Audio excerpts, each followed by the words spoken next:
night is like a layer of impasto oil paint still wet, impossibly thick and impossibly heavy.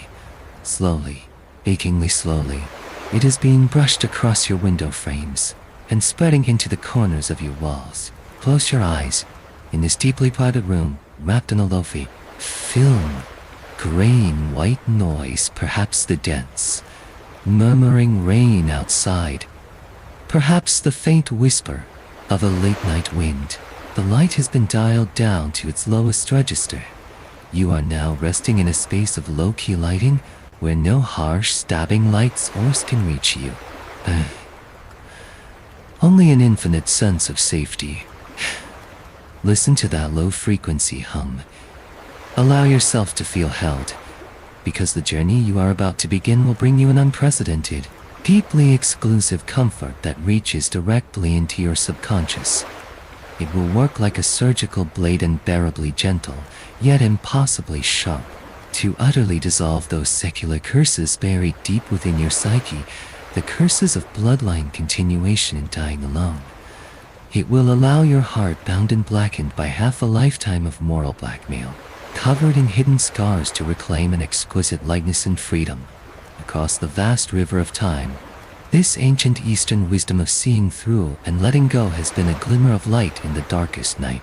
It has helped countless souls, just like yours, crushed by the weight of worldly conventions, weeping silently in the dark, to rediscover the profound ease that life was always meant to hold.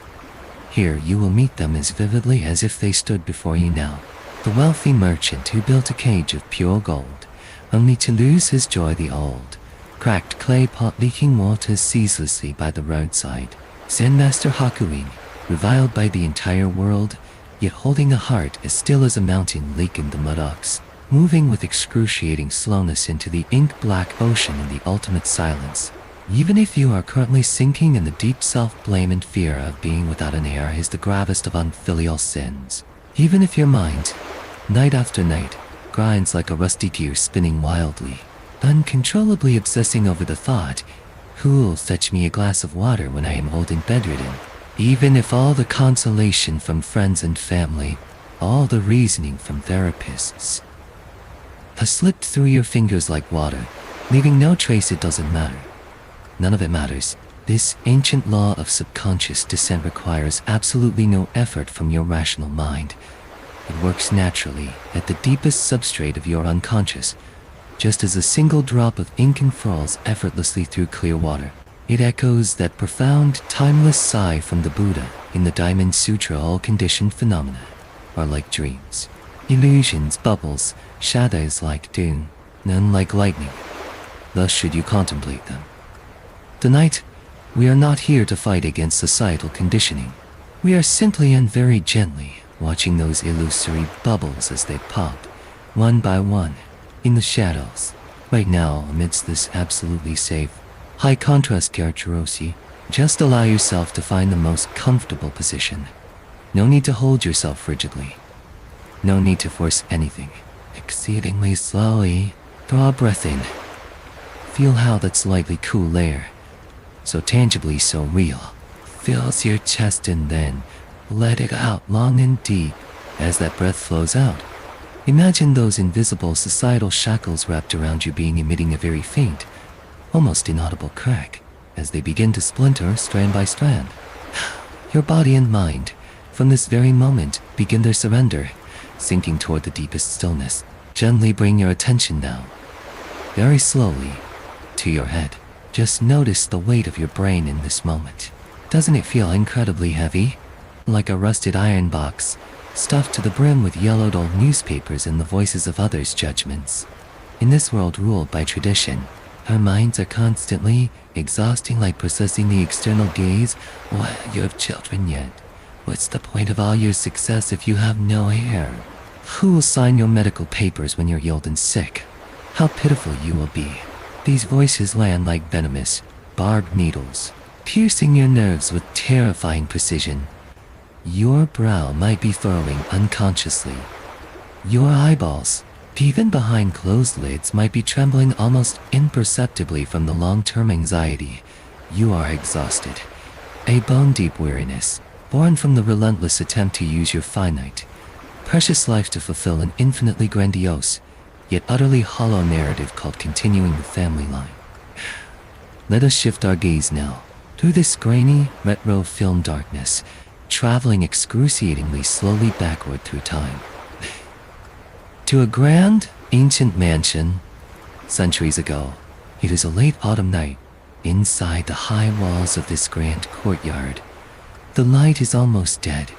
This is hyper-realism in visual form, heavy rosewood furniture, reflecting a cold, hard, and deeply shadowed crimson gloss in the impossibly faint candlelight. The air is saturated with a thick, almost stagnant scent of aged garwood incense. In the center of this vast, yet somehow suffocating main hall hangs a birdcage. If you zoom your subconscious lens infinitely closer, you will see that this is no ordinary cage. It is crafted from the purest gold, built painstakingly over years by dozens of master artisans. The pure gold bars gleam in the candlelight with a stark, high contrast, almost blinding brilliance. And inside this cage, a rare, iridescent kingfisher is confined, its feathers a magnificent impasto of impossibly rich, vibrant color. The song of this kingfisher was once the most heavenly sound on earth. Every note it sang was filled with the most primal, untamed lightness and freedom of life itself. The master of this mansion is a merchant of vast, immeasurable wealth. At first, he spent a fortune to buy this bird and build this golden cage, simply because he adored its morning song. That melody could wash away the fatigue of all his worldly dealings. But as time passed, in the slow, creeping shift of light and shadow, the merchant's mind underwent a deeply twisted change. The merchant grew old, his temples frosted with white, the corners of his eyes etched with wrinkles like knife cuts.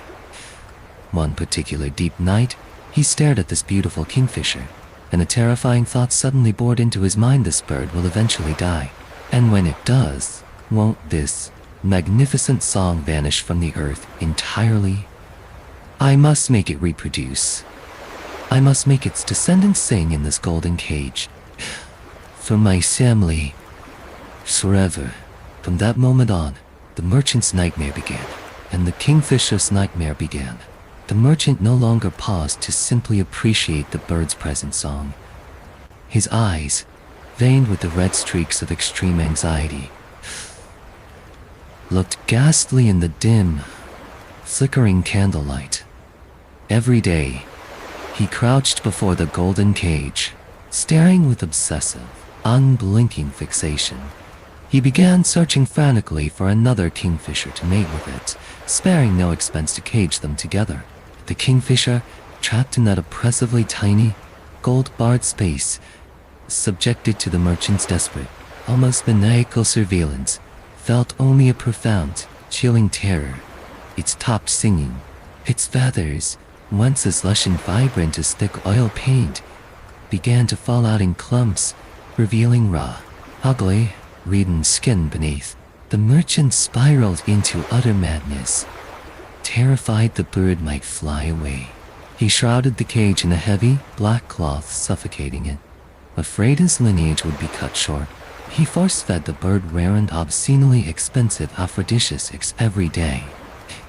On a storm-lashed, thunder-cracking night, a scene that perfectly matches your love for that loafy, grainy night aesthetic, the merchant collapsed, utterly spent, into his rosewood armchair. He stared at the pure gold birdcage, now swathed in death-black cloth, from which not a single sound emerged anymore, and suddenly buried his face in his hand. Sobbing in utter, absolute despair, he had simply wanted to hear a song. And yet now, in order to make that song continue, for the sake of a phantom eternity, he had not only personally strangled the music of the present, but had also turned his own remaining years into a tragic, anxiety-ridden prison. Listening to the dense, grainy texture of the rain outside your own window now, right here, in this absolutely safe darkness, ask yourself, very softly, have you not become just like this wealthy merchant? Have you not locked your own life inside a pure gold cage called bloodline continuation? Life in its essence, is meant to be an exquisitely light, wildly free experience.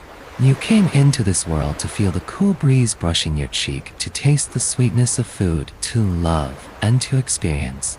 Life itself is the Kingfisher's most beautiful song. But society as conventions handed you a terribly heavy black cloth. They told you must reproduce. If you have no descendants, your life is incomplete. If there is no one to care for you in old age, your life is a tragic, abject failure. And so, you stopped singing. All your efforts, every penny you earn, every day you live, is no longer for the experience of the present, but to provide insurance for that highly illusory future. You look at those with children and you believe they possess the insurance of legacy, but looking at your own empty hands, you fall into a state of profound panic. You cruelly, relentlessly strip yourself of your joy today, right now, this very second, for the sake of a potential old age crisis that might happen 30 years from now. You have turned your body into an unbearably heavy tool, existing only for reproduction and old age security. You clutch the golden cage so tightly, only to find there is no song left inside, only a dead, echoing silence and fallen feathers. Now, in this dimly lit void, free from external moral coercion, with only yourself present, we will begin the first deep layer of unbinding. We are going to, ever so slowly, help you lift that black shroud off the cage and smash that rusted lock. Bring your attention to your chest. Feel that dull, heavy, suffocating pressure that has built up there over so long, the pressure born from the anxiety of having no air. On the next very long, drawn out inhale, imagine the cool, free, liberating air of this room flowing gently down into your lungs, and as you breathe out, very slowly in your subconscious, reach out your hands in vivid, concrete visualization. Grab hold of that suffocating black cloth and tear it off with a fierce, decisive pull. Feel the physical release of that suddenly vast, expanded field of vision. You no longer need to be responsible for things that may happen 30 years from now. The meaning of your life does not need to be proven to another life. You are not a commodity that needs infinite replication. You are an exquisitely unique, magnificently radiant, one-of-a-kind masterpiece that blooms only once in this universe. Inhale, drawing in the lightness of the present moment. Exhale, casting that pure gold cage completely, utterly, out of your mind. You are giving this Kingfisher permission to not reproduce. You are simply allowing it to sing its last song joyfully on this morning, and then peacefully return to the dust. Feel the immense relaxation that floods your body after this profound seeing through. The muscles in your shoulders are no longer braced. The sense of shame and inferiority, the feeling that your life script is incomplete, is fading slowly, gently, like ice melting under a soft spring sun. Your spine, once slightly bent under the crushing weight of familial duty, now, just feel the bed beneath you. It is holding your entire back with such steady, non-gentle support. You allow yourself to melt, utterly and completely, into this support. As this layer of societal programming is peeled away, we are gliding smoothly down into the second layer of bodily surrender. Now, gently shift your awareness to your lower abdomen and pelvic area. For so many trapped in the anxiety of childlessness, this is where the subconscious holds its most intense tension, its deepest grasping. In this deeper layer of shadow, the light has become very soft, like the last warm glow of a late autumn sunset. On your next out breath, allow the muscles in this area to disconnect, strand by strand. Let the stagnant energy that has congealed here from years of longing and not attaining slowly begin to dissipate. You do not need this body to fulfill any worldly quota. This body is your precious vehicle for experiencing this three-dimensional world. It is for feeling, for sensing, not merely for reproducing. Once your body puts down the heavy burden of legacy, you will notice your breathing becoming deeper than it has been in a very long time. Every inhale, a cool energy sinking all the way down to your core. Every exhale, the quiet declaration to the world, I am whole. I am sufficient. I am already complete. Your limbs are growing deliciously heavy now, as if filled with warm molten lead. Your hands rest open at your sides, palms facing up, no longer trying to grasp onto any guarantees about the future. We are now slipping into the third layer, the deepest, most absolute descent. The golden cage is gone. The merchant's sweeping has faded. The pointing fingers and gossip of the world are completely sealed out.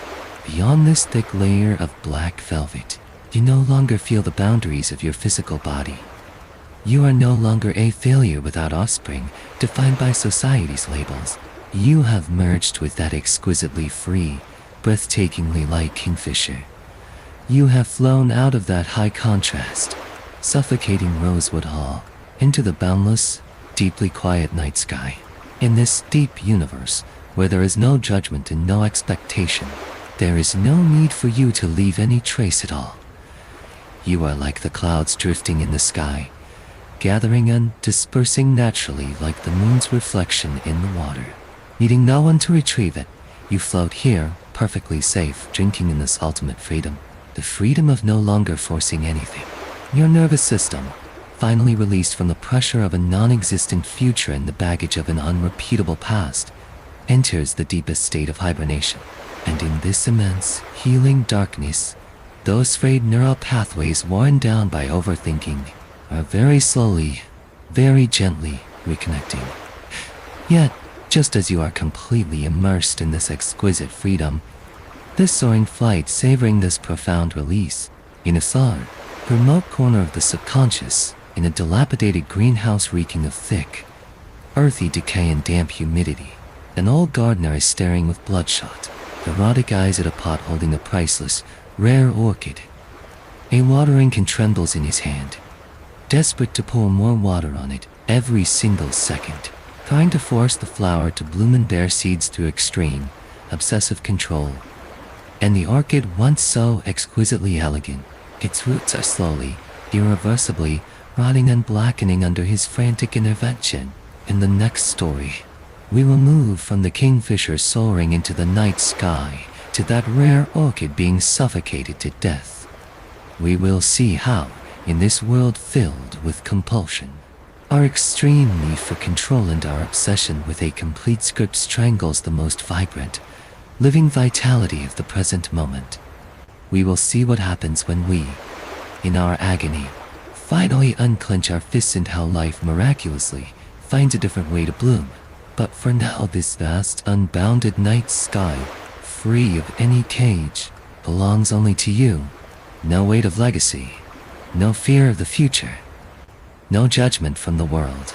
Breathe and deeply breathe in this absolute lightness, and exhale long and slow, letting go completely of the compulsion to leave something behind.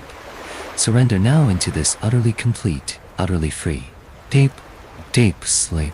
The vast, unbounded night sky, free of expectation, free of edges, is now softly, exquisitely dissolving from your subconscious. The Kingfisher's feathers have scattered into the wind, and the backdrop of the night has grown impossibly dense, saturated with moisture. Now, allow your breath to follow the slowly coarsening lightened shadow in your subconscious, descending, very gradually. We are pushing open the door to a decaying greenhouse, plunged in deep gloom, thick with the scent of humus and rotting earth. This is a profoundly oppressive, hyper-realistic scene, rendered in the heavy, impasto brushstrokes above a master oil painting. The light inside this greenhouse has been dimmed to its absolute minimum. Only a single, dust-caked incandescent bulb hangs overhead, buzzing with a faint, high-frequency electric whine, casting a sickly, low-wattage amber halo. The air itself is saturated with a choking humidity, a cold, damp reek of mud and plant roots blackening, softening, turning to slush. In the center of this murky, high-contrast Tiergerosi, an old gardener is hunched over. His eyes are laced with a terrifying web of inflamed, red veins, staring with unblinking, obsessive fixation at a crude terracotta flower pot. Inside the pot, a rare, peerless orchid is planted, a flower that, by its very nature, should be radiating an otherworldly, elegant purity. This orchid is the old man's entire life's work. It is the sole credential he holds to prove to the outside world that he is a master gardener. He is desperate for this orchid to bloom and bear seed, in his grasping, fixated mind, only by producing a perfectly flawless flower and seeds to carry on its line can the life of this orchid be considered complete and his own life script a success. And so, he has fallen into a state of extreme madness and interference. You can see it with hyper-realistic clarity. His hands, mottled with liver spots and caked with grime, are trembling as they lift a watering can. Day and night, without pause, he pours water violently, crudely, relentlessly onto the orchid's roots. He is trying to use ultimate control to force life itself to accelerate its rhythm. But life is profoundly fragile and holds its own sovereign timing. In an extreme close-up, under that sickly amber light, you see with piercing clarity that the leaves of the orchid, once so succulent, once possessing the translucent, jade-like quality of fine emerald, are now, under the suffocating deluge of obsessive love and force, slowly, irreversibly yellowing and withering. The vibrant, life-filled green in its veins is being consumed, inch by a dead, arid brown. Its roots, submerged in stagnant, stinking mud, have completely blackened and rotted away. The old gardener stares at this orchid. This precious thing he has personally loved to death, and lets out a howl.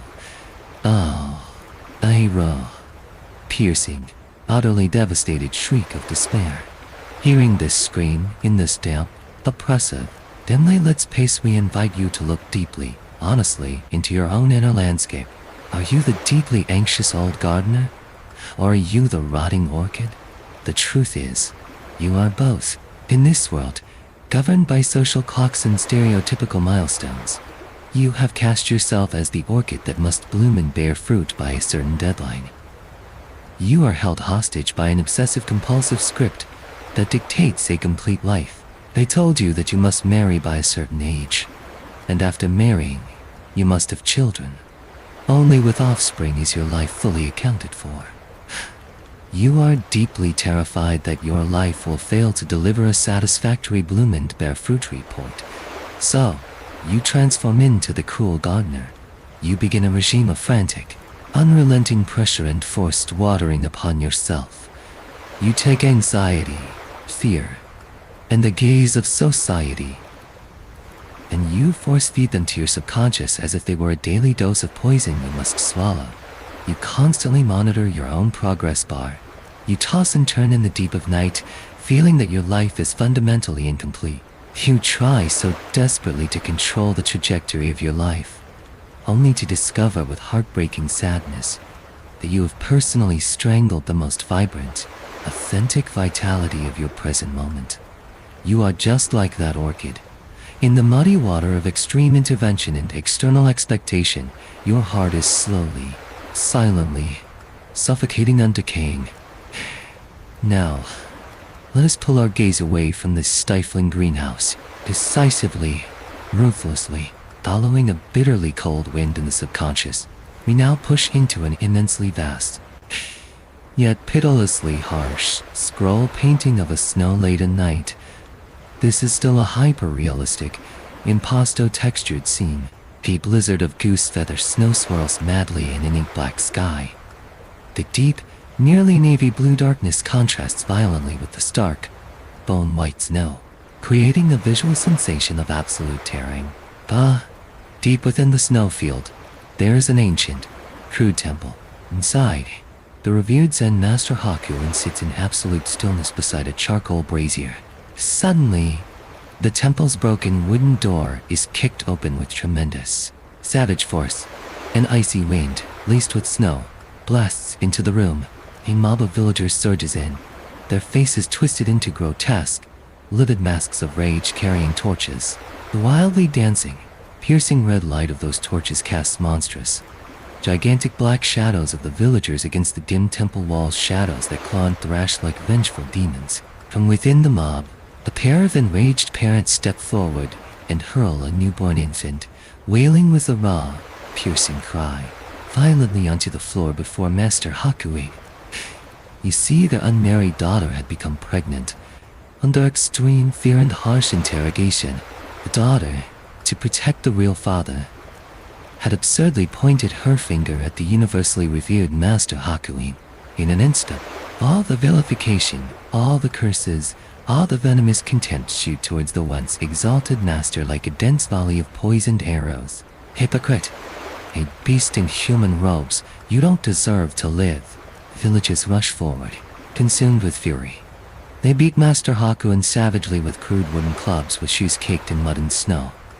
In an excruciatingly close-up shot, you can see with vivid clarity the master's forehead is split open. Thick, vivid. Crimson blood trickles down his aged cheek and drips onto the pristine white snow. The contrast of that red against white is so stark it pierces the eye. His entire life's accumulated reputation is seemingly flawless. Immaculate label in the eyes of the world is, in this moment, utterly shattered, ground into the dirt, trampled underfoot. And yet, Master Hakuin offers no defense.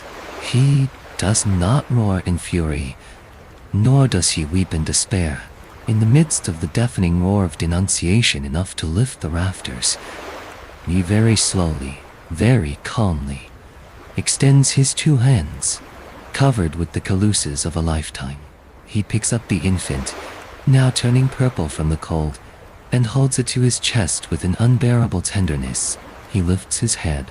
His eyes, hidden deep in the shadow of his brow, are as fathomless and still as an ancient well that has never known a ripple. He looks at the villagers, those who wish to tear him limb from limb, and says, with an utterly plain, utterly unruffled tone, just one line. Is that so? No rebuttal. No anger. Just these 5 simple words. From that day on, Master Hakuin bore the filthiest stigma imaginable, becoming a pariah, a man despised and hunted. Carrying the fragile infant, he trudged through the bitter, freezing snow, door to door, begging for milk. People spat at him. They cursed him with the most venomous language they could muster. They hurled rotten leftovers and garbage at his face. He pressed forward, every step a struggle through the blinding, icy storm. But if you could step inside his inner world, you would be shocked, profoundly shaken, to discover that in his subconscious universe, there was not a trace of grievance, not an ounce of suffering. The howling blizzard of the outside world, the lethal whispers and slander, the moment they touched the boundary of his inner peace, they miraculously dissolved into sheer nothingness. Years pass. The young woman who bore the child out of wedlock, finally unable to bear the scorching torment of her conscience, confesses the truth to her parents and reveals the real father. It is another long, low-fee rainy night. The parents, consumed with burning shame and regret, crawl up the mountain to the temple. They kneel before Master Hakuin, weeping pitifully, kowtowing frantically, beating their foreheads against the stone floor, begging for his forgiveness and demanding the child. Now a toddler back. Master Hakuin watches this deeply theatrical scene unfold. The same people who once viciously cursed him are now prostrating themselves, fawning over him, lifting him back onto a pedestal and calling him a living Bodhisattva. But Master Hakuin's eyes remain exactly as they were years ago on that snowy night, deep, without even the faintest flicker of disturbance. With infinite gentleness, he hands the child back to the parents. In the dim, fading light of the charcoal fire, he looks at them and says again, still flatly, still without any trace of emotional fluctuation, just, "Is that so?" Listening to this profoundly powerful, earth-shattering question, here in this shadowed void where no one can judge you, allow yourself to draw in a breath.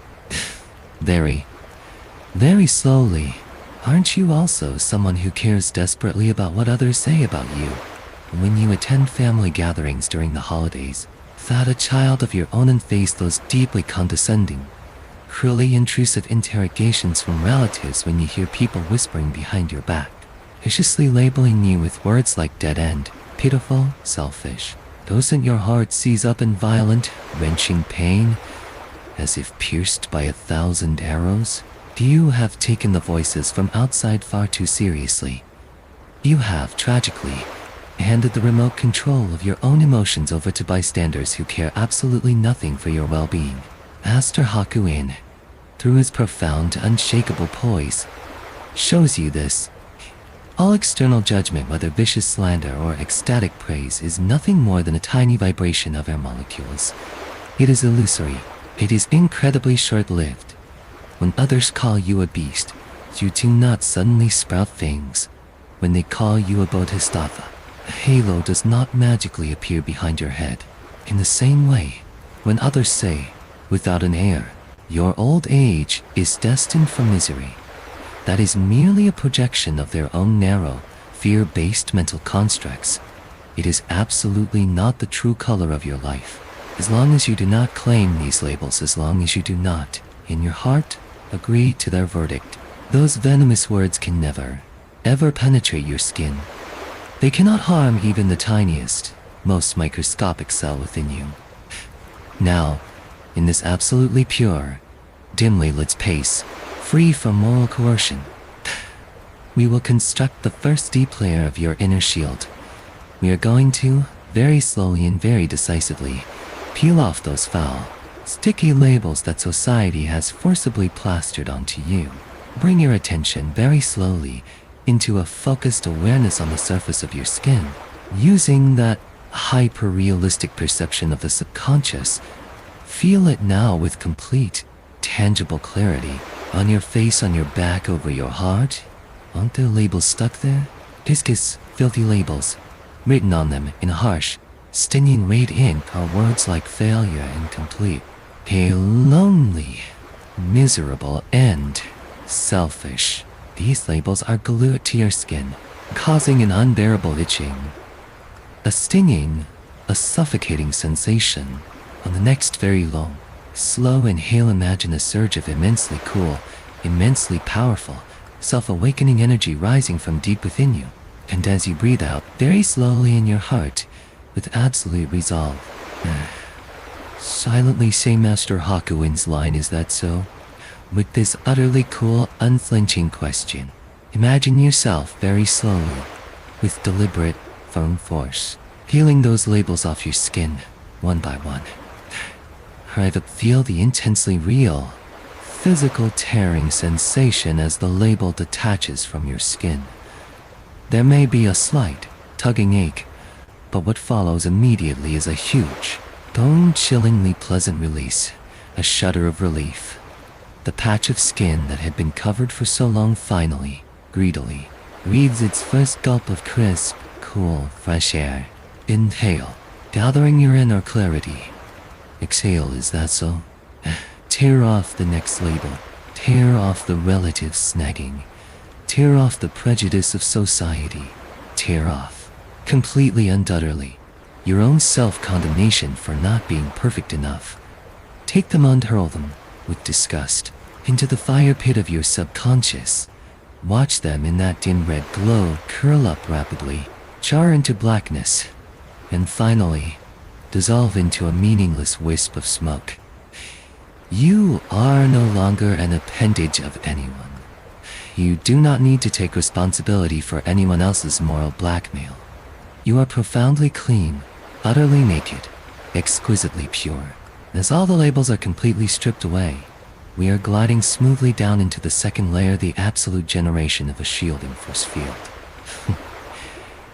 Now in this deeply serene, subconscious space, imagine that on the surface of your body, an incredibly dense, utterly transparent film of energy is slowly beginning to seep out, glowing with a faint, ethereal blue luminescence. It is like an indestructible, invisible dome, enclosing you fully and completely. Feel the texture of this dome. It is immeasurably soft, yet strong enough to deflect the sharpest malice the world can offer. Inside this sanctuary, time moves at a crawl. The air is sweet, faintly perfumed. The only sound echoing through it is the steady, even rhythm of your own breathing. As for the gossip and the fearful narratives about aging and legacy from the outside world, when they hurl themselves furiously against this blue-tinted dome, they are like raindrops striking a thick, polished sheet of glass. They make no sharp, jarring sound. They just slide off powerless, and eventually seep silently, soundlessly, into the earth below. You sit at the center of this sanctuary perfectly safe. Whether it is a violent thunderstorm or a cacophony of accusations raging outside, you just smile faintly, and in your heart, reply with a very faint, detached "Is that so?" Nothing can shatter your peace again. We are now slipping very gradually into the third layer, the most central, most profound, absolute descent of mind-body healing. The ancient temple fades away. The snowy night dissolves. Even the blue, shimmering dome recedes into the boundless night. You are dissolving, utterly and completely into this deep, dark, dimensional universe. In this space, completeness and brokenness lose all meaning. Having unlosing are completely smoothed over. You can no longer feel the gravity of your body, or the edges of your bed.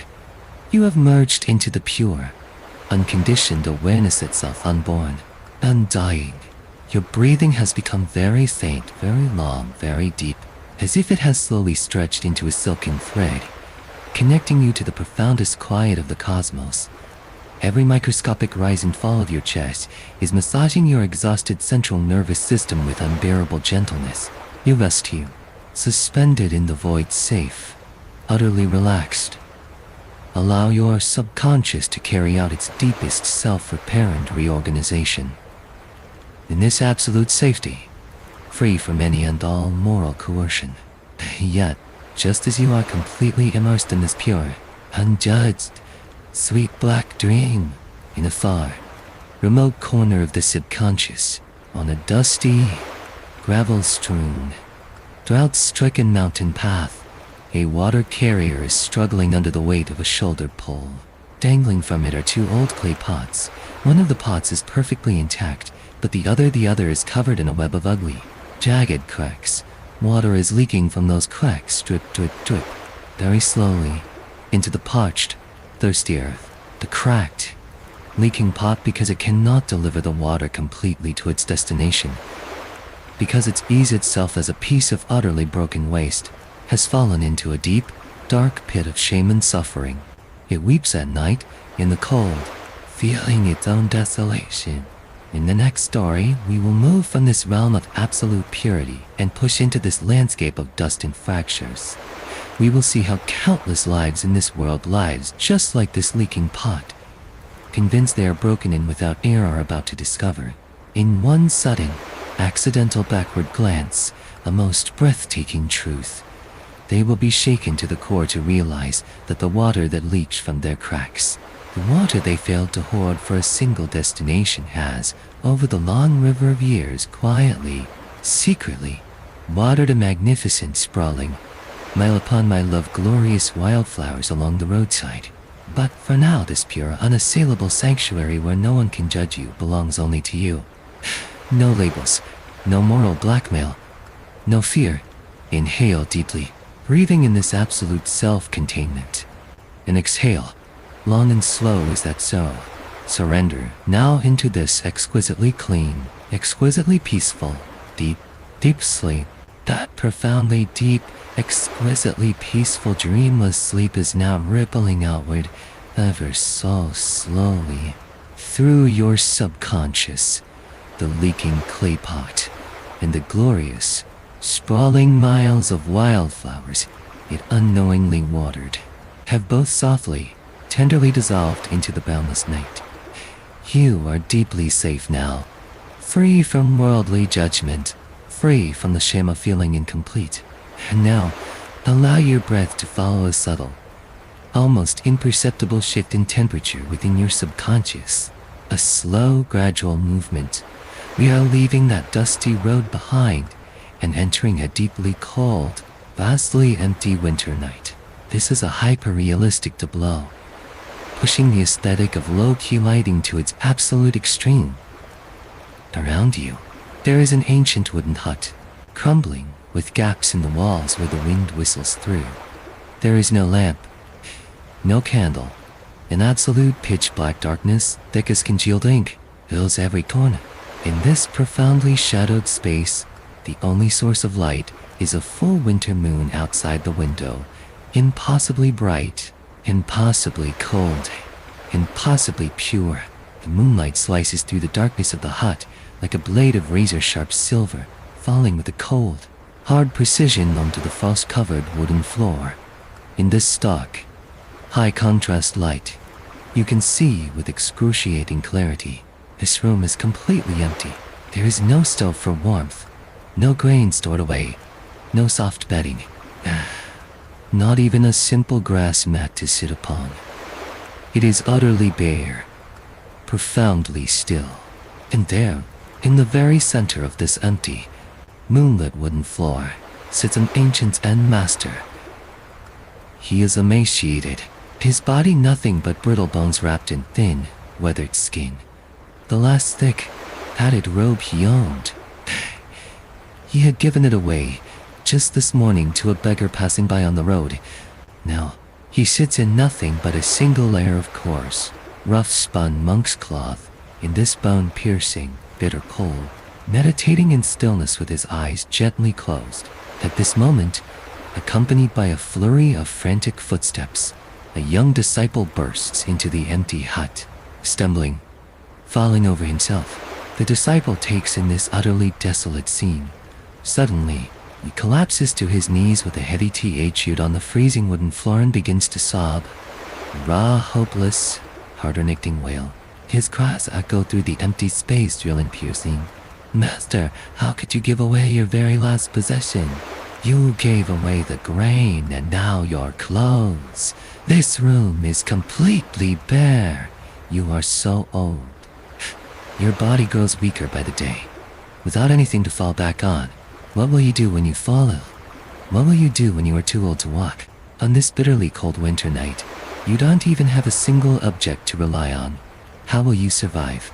The disciple's tears catch the knife-sharp moonlight, glinting with the cold light of pure, primal fear. He is weeping for his master. Yes, but in truth, he is also weeping for the profound, bottomless fear of aging and being alone. Listening to this deeply sorrowful weeping, in this frigid subconscious space, look inward with radical, unflinching honesty into the deepest chamber of your own heart. Isn't this disciple collapsed on the floor in tears, the very image of you on countless dark nights, choked by the cold hand of gerascophobia, the fear of aging? You are so terribly afraid of growing old, especially in a world that endlessly repeats the mantra, raise children to secure your old age, when you have chosen or been forced to accept a life script without children. That fear is amplified and magnified 1,000-fold. Your mind frantically constructs an endless series of tragic, miserable old age scenarios.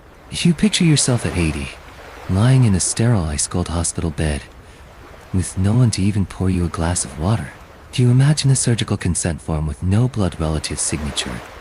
You see yourself dying alone in this empty room, and after you are gone, there is not even a descendant to sweep your grave. This deep, bottomless existential fear is like an immense iceberg, its sheer crushing weight pressing down on your chest, making it impossible to breathe. Fight against this overwhelming terror. You have begun to hoard, desperately, frantically. You push yourself to earn more money, frantically buy insurance, desperately try to grab onto anything that can give you a sense of security. You try to fill the empty room of your approaching old age with money, with property, with an airtight, meticulously crafted retirement plan. But do you truly feel safe?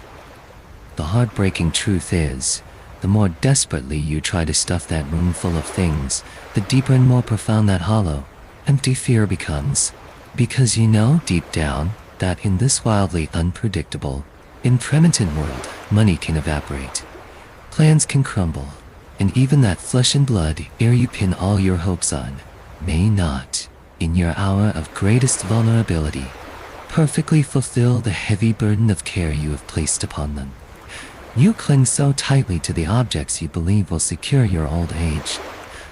Yet, you still find yourself shivering, freezing in every cold night that passes.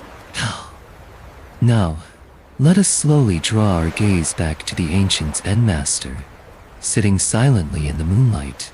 Faced with his disciples' hopeless, despairing sobs, the Master very slowly opens his eyes. There is not a flicker of sadness over his extreme poverty. Instead, in that cold, crystalline silver light, the corners of his mouth lift into a deeply peaceful, infinitely tender smile. A smile of such profound, unshakable contentment. He extends a frail, withered hand, very slowly, and gestures with effortless ease at the emptiness surrounding them. His voice is gentle, but it resonates through the silent night like the deep, humming note of a great temple bell. Foolish boy, what are you crying about? Look at this room. If I had crammed it full of heavy furniture, if I had piled it high with thick, suffocating bedding, how? On this night, could this exquisite, luminous, full moon radiance possibly fill it completely? In an instant, the disciples weeping stops dead. What a vision that is. In this utterly empty room, there are no obstructions, no shadowed corners. The pure, vast, oceanic moonlight like quicksilver spilled across the floor fills every tiny crack and crevice. Without reservation, without obstruction. The old master has not been defeated by having nothing. On the contrary, it is precisely because of this radical, utter emptiness that he has flawlessly, perfectly come to possess the radiance of the entire cosmos. This is the ultimate security. True security has never come from how many children you have to lean on, nor from the number in your bank account.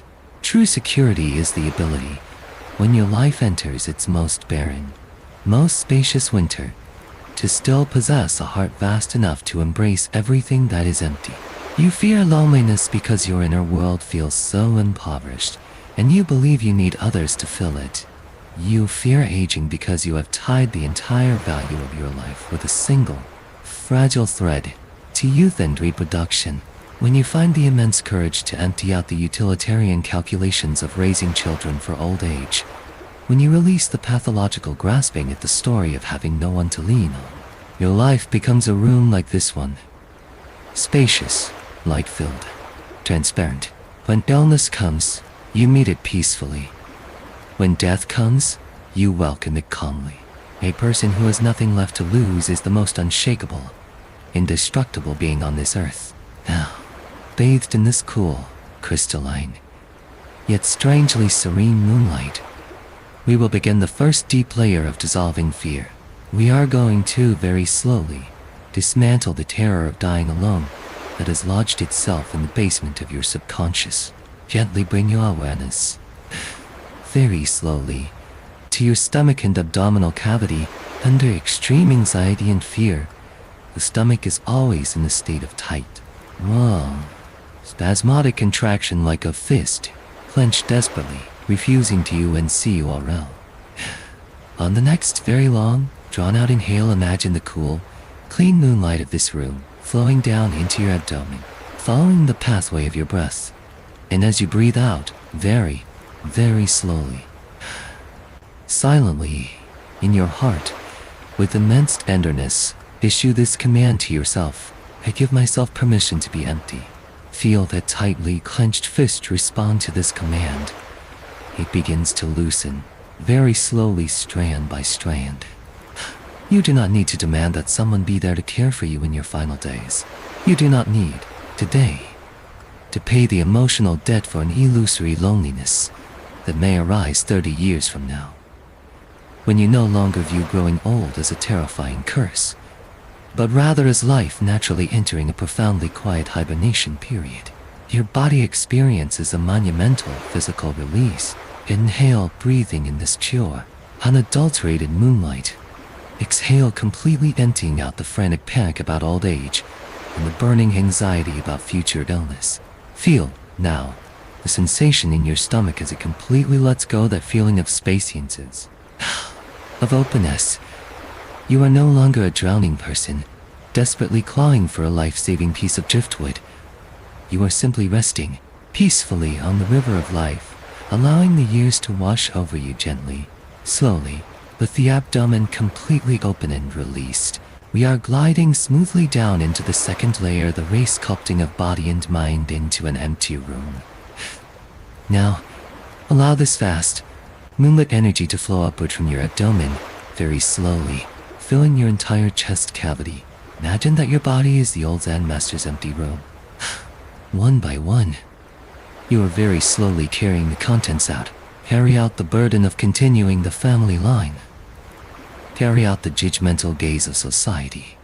Carry out the desperate need to control the future. Feel, with vivid physicality, the transformation this clearing out brings. Your chest feels broadened, boundless, as if there are no bones left to constrain it. With every breath, this silvery white energy moves through you freely, without obstruction. You no longer perceive this body as broken, pitiful, or lacking. Instead, you feel it is incredibly, remarkably clean. Because there is no clinging, no selfish grasping, the capacity of your heart expands until it is as vast as the empty sky. In this spacious inner landscape, a deep, profound, abiding absolute security, a security that requires no external guarantor, is slowly, solidly taking root and beginning to grow. Even if you were to lose everything tomorrow, you would still be you. You, yourself, are that luminous, serene moonbeam. We are now slipping, very gradually, into the third layer, the most central, most profound, absolute descent of mind-body healing. The dilapidated wooden hut fades away. The frigid winter wind dissolves. Even the old Zen Master's serene smile melts into the immense, clear, silvery ocean of light. You can no longer feel the weight of your physical body. You are no longer afraid of aging, because in this moment, you have transcended time itself. Time cannot make a moonbeam grow old. Impermanence cannot destroy a pure, unconditioned void. You float here, perfectly safe, suspended in this absolute stillness. Your breathing has become very faint, very long, as if it has merged into the cold, yet infinitely embracing, ambient hum of the universe. All survival anxiety, all defense mechanisms have, in this ultimate radical emptiness, completely, totally shut down. Let your subconscious rest, bathed in this moonlight, free from fear, and undergo the deepest hibernation and energetic reorganization. Yet, just as you are completely immersed in this vast, spacious emptiness, savoring this ultimate security, in a far, remote corner of the subconscious, on an ancient, pitch-black mountain pass, torrential rain is lashing down. An elderly couple, themselves childless, are struggling mightily through the deep, sucking mud. They are holding up a huge, heavy oil paper umbrella for a complete stranger, a passing traveler they have never met, and with immense, gentle warmth, they are pressing a bowl of steaming, spicy ginger broth into his trembling hands. They have no bloodline of their own. And yet, on this long, bitterly cold, ancient road, hundreds, thousands of strangers they have helped over the years, all, in the most secret, tender place of their hearts, have silently called them father and mother. In the next story, we will move from this deeply purse in a empty room and push out into the vast, pouring, world-drenching rain. We will see how, when a human being courageously releases their desperate attachment to private love and bloodline, they miraculously transcend the prison of genetics. In their spontaneous, unseclufsome acts of generosity, they pour a boundless, universal love evenly, beautifully, onto every corner of this world. But for now, this clear, luminous sanctuary of moonlight, free of clutter and objects, belongs only to you. No fear of aging, no anxiety about old age security, no clinging to material things. Inhale deeply, breathing in this room full of moonlight, and exhale, long and slow. I give myself permission to be empty. Surrender now into this spacious, tranquil, deep, deep sleep. That clear, luminous sanctuary of moonlight free of any clutter, free of any obstruction is now fading, very slowly from your subconscious. The old Zen Master's empty room as the light recedes, softly, tenderly, dissolves into the deepest vaults of the night. You are profoundly safe now. Free from the compulsion to hoard material security, free from the visceral panic of aging. Now, allow your sense of hearing and your sense of touch to follow a barely perceptible shift in the moisture of the air within your subconscious. Extending outward very slowly, we are pushing into a vast, violently grand, hyper-realistic scroll painting, one that flickers with a tiny, precious glimmer of humanity in its darkest, most hidden corner. This is an ancient career road, crushed beneath a sky of impossibly thick, churning storm clouds.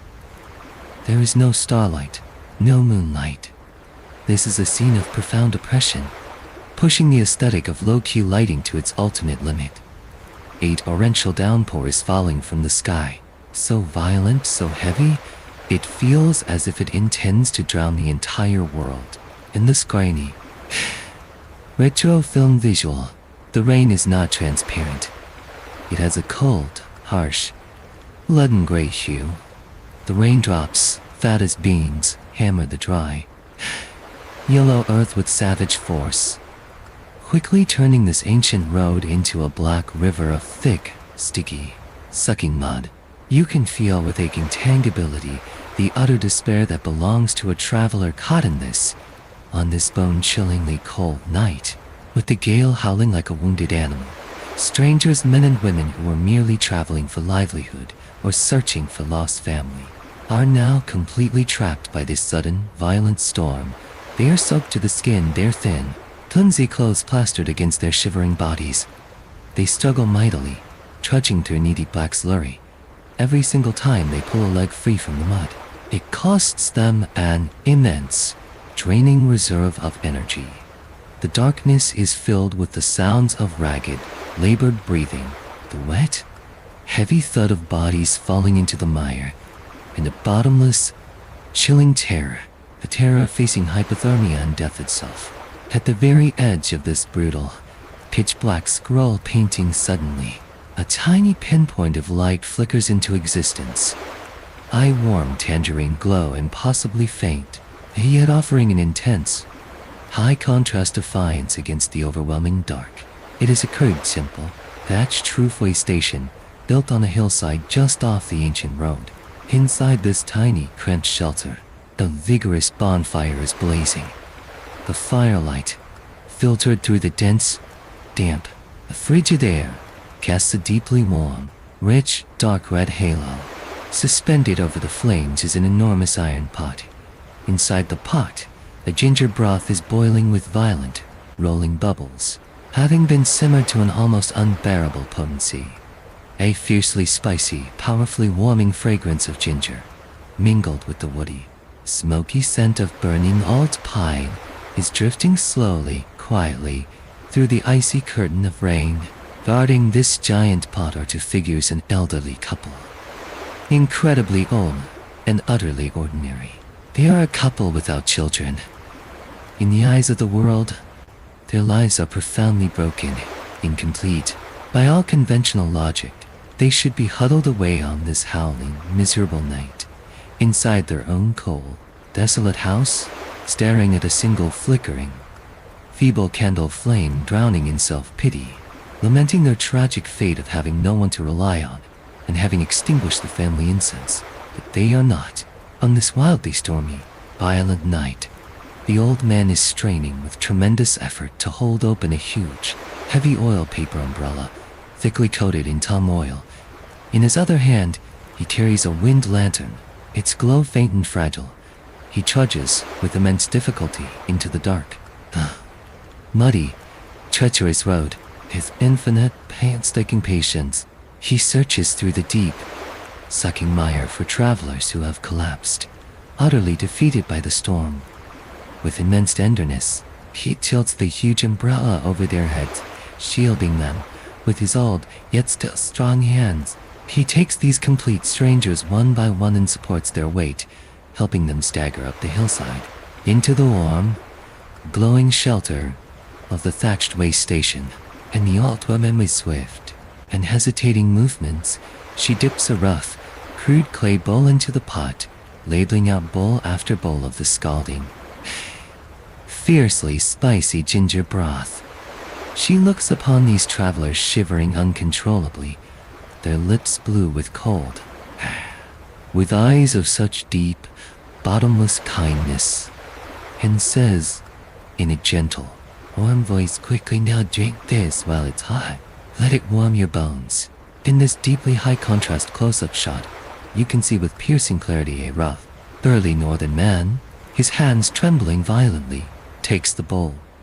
As that scorching, fiercely spicy warmth floods violently down his throat and explodes like a furnace in his stomach, his eyes, which had been so desperate, so dead and lifeless just moments before, suddenly well up with scalding hot tears. He stares at this impossibly old, impossibly kind couple. His lips tremble uncontrollably, and deep within his heart, in the most secret, most tender place, he silently calls them father, mother. This elderly couple, they ask no one's name. They leave no record of their own. They seek absolutely no reward, and they don't even expect these travelers to remember their faces after dawn breaks. In Buddhism, this is called the profound, exalted practice of dana without the three marks, giving without the giver, the gift, or the receiver. They have no private, exclusive bloodline legacy. Their genes will never be precisely replicated in this world. And yet, on this freezing, despair-drenched, storm-battered night, they have, miraculously unmagnificently, become the father and mother of every single traveler on this ancient road.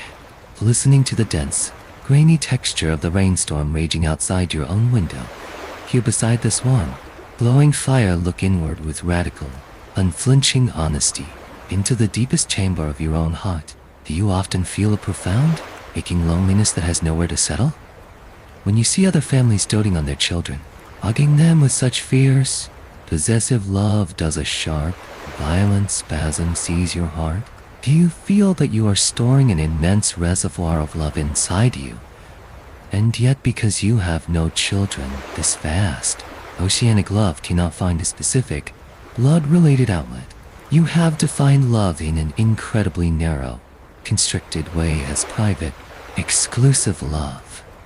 You believe that only the life that shares precisely half of your genetic code is worthy of your unreserved, total devotion.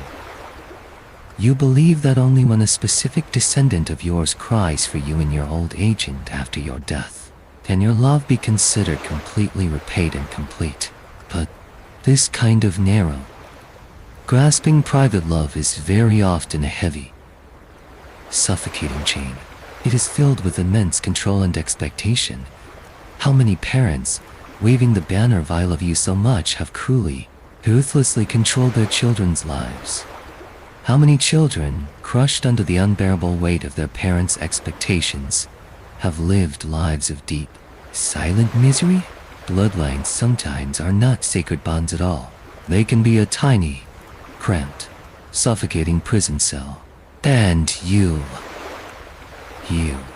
by some strange, marvelous grace, are free of this prison. If the universe has not given you a specific object for your private love, it is not a malicious punishment. It is, perhaps, an act of profound compassion, radical, thorough, complete untying of the rope that tethers you to a single post. When you are no longer obsessively fixated on pouring all your love into one single being who carries your genes, you suddenly discover that you hold an immense, unbounded freedom. You can love the breathtakingly beautiful sunset. You can love a tiny, scruffy stray cat. You can give with profound, selfless generosity to a complete stranger on the road. Your love ceases to be a narrow, dried up, desperate little creek. It merges, entirely naturally, into a vast, expansive, oceanic web of compassion and connection. Now in this warm, spice-infused, dimly lit space, we will begin the first deep layer of heart center expansion. We are going to very slowly help you push open that heavy, tightly sealed door around your heart. Bring your awareness, very slowly, to the very center of your chest. Feel it now with vivid, tangible reality. Because of that long-held belief I have no descendants, my love has nowhere to go. Has in a cold, hard, physical knot formed right there. On the next very long, drawn out inhale, imagine the warm, rich, deep red glow of that clay stove fire from the way station, flowing down into your chest, following the pathway of your breath. And as you breathe out, very slowly, silently in your heart, with immense gentleness, issue this command to yourself: I give my love permission to flow out into the vast, wide world. Feel that icy, hard, compacted knot under the warmth of this command begin to melt very slowly, strand by strand, layer by layer. You are no longer a pitiable figure, a person with no air, drowning in self-pity. You are, in truth, profoundly magnificent. You have saved the immense fortune you would have spent on an expensive school district house. You have saved countless nights of fury and frustration helping with homework. You now possess an extraordinarily abundant reserve of energy and an immensely solid foundation of resources. You have everything you need to become a deeply warm, glowing light in this world. Inhale, breathing in this selfless warmth.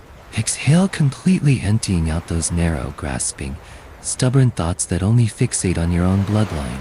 Feel the sensation now as your chest completely releases, completely expands.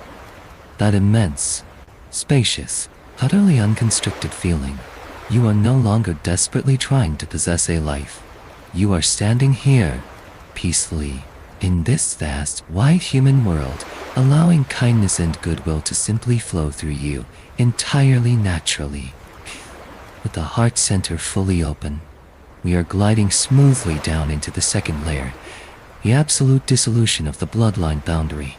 Now, allow this warm, deep red current of light to flow from your chest, spreading outward, very slowly. Imagine your body is that sturdy, open, welcoming thatched roof way station on the hillside. Starry, very slowly, you are dismantling the towering walls that were built around words like family, bloodline, continuing the line. Feel, with vivid physicality, the transformation this dismantling brings. Your hands and feet no longer feel cramped and constricted. With every breath, you are exchanging energy with the vast world around you in a deep, profound, intimate communion. That young man on the subway, exhausted from work, who offered you his seat, that delivery rider, frantic and drenched, who rushed your meal to you through the storm, that nurse at the hospital, who with such gentle, steady hands inserted the needle into your vein. They may not share your precise genetic sequence, but in the vast, intricate, unfathomably complex web of cause and effect, this great net of karmic connection, they are your children. They are your brothers and sisters. Your life has already, in a way that is profoundly deep and real, perfectly propagated itself throughout the world through these countless, tiny, beautiful moments of connection and kindness. You rest, perfectly safe, anchored in this great, universal love, in this spacious inner landscape, a deep, profound, a biting absolute sense of belonging, one that transcends biological instinct, is slowly, solidly, taking root and beginning to grow. Even if no descendant remembers your name, you are still profoundly complete. You, yourself, are that timely, warm, sheltering night rain. We are now slipping, very gradually, into the third layer, the most central, most profound, absolute descent of mind-body healing. The sound of the rainstorm fades away. The muddy, ancient road dissolves. Even the warm, glowing bonfire melts into the vast, clear, black ocean of light. You can no longer feel the boundary of your physical body. You are no longer afraid that your death will be bleak and lonely, because in this moment, you have already perfectly, beautifully merged your life into the lives of all those you have ever loved, ever helped. You float here, perfectly safe, suspended in this absolute stillness. Your breathing has become very faint, very long, as if it has merged into the deep, yet infinitely embracing, ambient hum of the universe, all bloodline anxiety, all feelings of isolation have in this ultimate radical vastness. Completely, totally, shut down. Let your subconscious rest, bathed in this darkness free from narrow, selfish grasping, and undergo the deepest hibernation and energetic reorganization.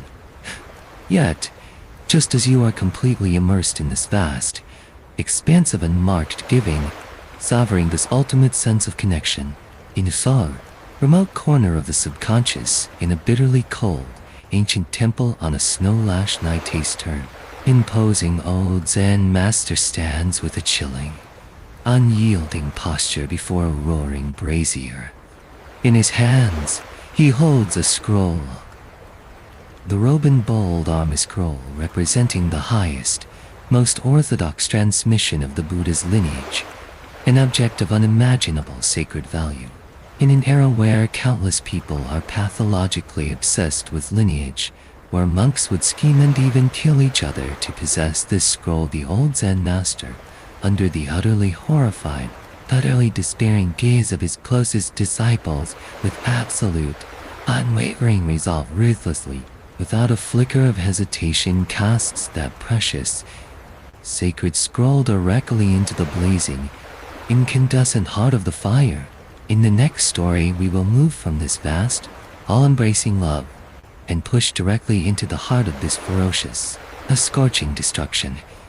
We will see whether this great wise master, this man who has dared to burn the very physical proof of supreme lineage, has gone utterly mad, or whether he is, in a gesture of profound, earth-shaking depth, shattering humanity's very last, deeply sick, shackling obsession with leaving a trace. But for now, this warm, protected sanctuary, free from the boundaries of blood, belongs only to you. No fear of a broken lineage, no anxiety about having no one to rely on, no clinging to exclusive, private love. Inhale deeply, breathing in this vast, immense, boundless connection, and exhale, long and slow. I give my love permission to flow into the formless void. Surrender now. Into this oceanic, peaceful, deep, deep sleep. That vast, oceanic darkness free of the grasping chains of exclusive love is now slowly, gently, receding from your subconscious. The warm, spicy scent of ginger broth fades away. And in its place, a bitterly cold, piercing north wind begins to howl. Now, allow your sense of hearing and your sense of touch to follow the sound of this violent, raging blizzard moving inward. Very slowly, we are pushing into a ferociously stark, hyper-realistic tableau, charged with the ultimate tension between life and death. This is an ancient Zen temple, isolated and remote, perched precariously on the edge of a 10,000-foot cliff. In this green, retro film, dimly lit space, the world outside is nothing but a desperate, hopeless blackness in the roaring, blinding snowstorm. The gale tears at the broken, rotting window frames with a savage, shrieking howl. In the center of the temple's deeply shadowed main hall, a charcoal brazier blazes with ferocious intensity. This is a composition that pushes high contrast lighting to its absolute extreme. The surrounding darkness is an impenetrable, thickened ink. Only this brazier radiates a scorching, piercing, dark red glow. The flames thrash and leap wildly in the icy draft, casting a twisting, distorted, grotesque light upon the faces of several monks standing nearby. These monks are the most prized disciples of a deeply imposing, stern old Zen master, but right now, their eyes hold no trace of Dharma clarity. There is only a feverish, burning, maniacal greed and a profound, gut-wrenching anxiety. They are fighting over a single object, the robe in bold arm scroll. In this ancient tradition, this scroll, woven from priceless, 1,000-year-old, gold and celestial silk, and stamped with the most sacred seals of generations of patriarchs, represents orthodoxy. It represents lineage. It represents supreme power and an immortal, indelible mark upon existence. Whoever possesses it becomes the next lineage holder. Their name will be carved with great honor and glory. onto the monument of history to receive incense and veneration for 10,000 autos. These disciples, for the sake of this lineage, have fallen into a deeply pathological state. In secret, they plot against each other with venomous, malicious cunning. They have spent long, agonizing years scheming, maneuvering, consumed by bitter rivalry, even going so far as to slip poison into each other's simple vegetarian meals. They have long forgotten the original purpose of their practice. Their minds are now completely consumed by a single, insane, burning thought. They must pass my name down. I cannot, under any circumstances, let my incense be extinguished in this world. At this moment, the old Zen master steps out from the deep, swallowing shadows of the hall. His movement is slow, unbearably heavy. In an extreme, hyper-realistic close-up, you can see with piercing clarity, held in his old, desiccated hands covered with the dark brown spots of age, is that very scroll. The scroll every one of them has been dreaming of, killing for, and he is holding it with an almost casual, effortless indifference. The instant they see the scroll, the disciples' eyes flare with a terrifying, predatory light. They are like a pack of starving wolves staring with fixated, unblinking hunger at that silk scroll, the object that represents the continuation of their life. Their Adam's apples bob convulsively, up and down, their breath caught, frozen in their throats. The old Zen master looks at these disciples, now utterly consumed by their madness, with eyes that hold both immense, boundless pity and a chilling, merciless detachment. He steps very slowly toward the fiercely blazing, incandescent brazier. But Yumanti's voice is hoarse, rasping, yet it cuts cleanly through the howling blizzard outside. Is this thing that can prove you once existed, isn't it? The disciples nod frantically, feverishly, their eyes wild with desperate hope. The old master closes his eyes for a brief moment and releases a sigh. A long, drawn-out, infinitely weary sigh. Then, before anyone can even draw a breath, in full view of their utterly horrified, utterly despairing, frozen stares with absolute, unflinching, ruthless resolve, he opens his hand. The priceless, sacred scroll, the physical embodiment of centuries of incense-burning lineage, drops, with sickening, terrifying precision, directly into the blazing, white-hot heart of the charcoal fire. WHOOSH. The moment the bone-dry, thousand-year-old silk touches the raging flames, it erupts into a violent, explosive combustion. A brilliant, blinding, high-contrast plume of eerie blue-white fire shoots upward. The air is instantly saturated with a sharp, acrid, suffocating stench of burning silk and scorched sacred cloth. They know. The disciples let out a howl so shrill, so raw, so utterly devastating. It sounds as if their own parents have just been slaughtered before their eyes. They lunge toward the brazier in a mad, desperate frenzy, plunging their bare hands into the searing, white-hot charcoal, heedless of the agony, trying desperately to salvage even the tiniest, most microscopic fragment of the scroll. Their hands are instantly, horrifically burned, the flesh sizzling, and they scream in unbearable, excruciating pain. But it is too late.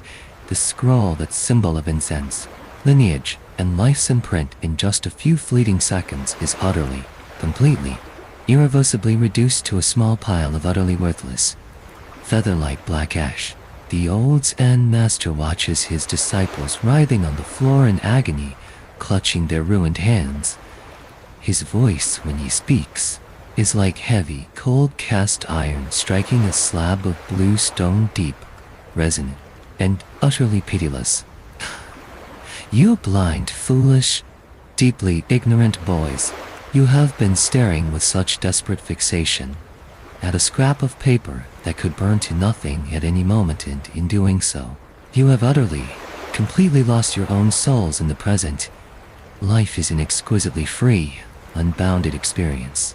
Yet you have tragically, pathetically tied yourselves to the pillar of lineage. What if the incense is cut off? What if no one remembers you? Today, I burn this Dharma scroll precisely to burn away, completely and ruthlessly, this pathological, diseased shackle that binds you. Listening to this earth-shattering, soul-shaking roar from the old master, here in this subconscious void, illuminated by the fading glow of the fire, drawing a breath with radical, unflinching honesty. Aren't you that disciple? The one who was desperately, insanely trying to plunge his hands into the fire to salvage the burning scroll? That scroll is what you obsessively call your bloodline. It is what you are so deeply, profoundly terrified of losing your heir. In this grasping, fixation-filled world, you have been controlled with a terrifyingly subtle grip by a kind of biological narcissism. You believe your genes are unbearably precious, and they must be replicated. You believe your name is monumentally important, and someone must burn incense for you on King Ming Festival. You are profoundly terrified of the absolute erasure that death brings.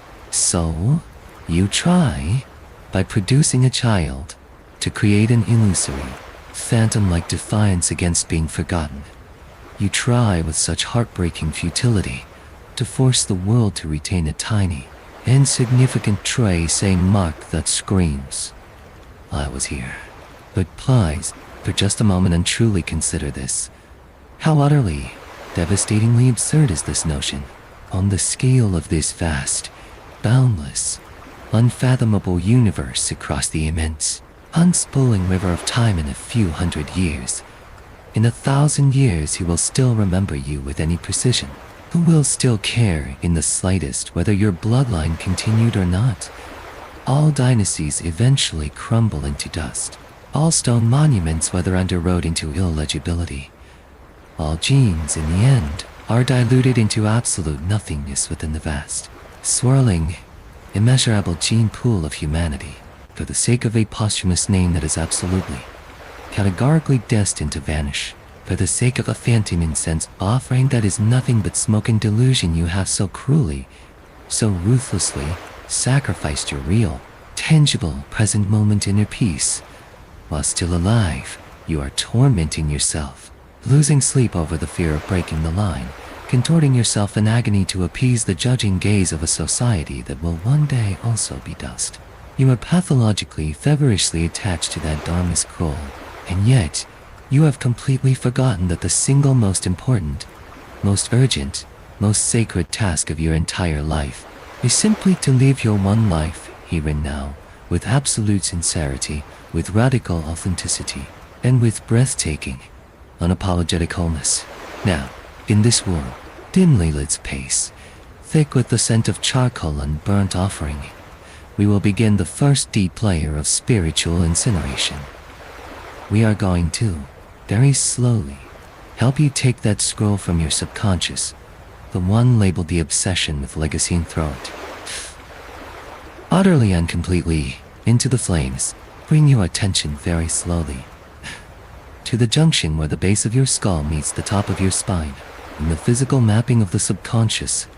This is the energy hub that bears the crushing, heavy connection to ancestors and descendants.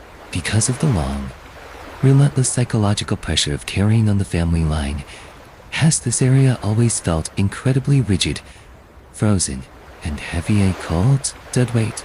On the next very long, drawn out inhale, imagine the fiercely blazing, intensely bright fire from the temple brazier, flowing down your breath, entering your spine very slowly.